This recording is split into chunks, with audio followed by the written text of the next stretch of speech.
কিন্তু কম একটা ঘটনা বলে আমি শেষ করে দেব। আমার বাড়ি হয়তো অনেকে জানেন, কসবা পানিয়ারূপ। আমাদের কসবা পুরো থানায় দেওবন্দি বলেন, কওমি মাদ্রাসা বলেন, একটা মাদ্রাসা আছে ঐতিহ্যবাহী সাইদাবাদ মাদ্রাসা। ওই সাইদাবাদ মাদ্রাসাটা কিন্তু কসবা প্রপারের ভিতরে না, পৌরসভার ভিতরে না।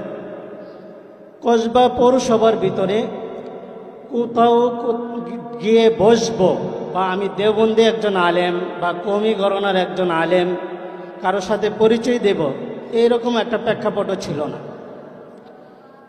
2012 কিংবা 13 মুফতি আব্দুর রহিম কাসিমি দামাত বারকাতুহুমের হাত ধরে একটা মাদ্রাসা প্রতিষ্ঠা হয়েছিল, জামিয়া মাদানিয়া কসবা। ওইখানে আমাদের কসবা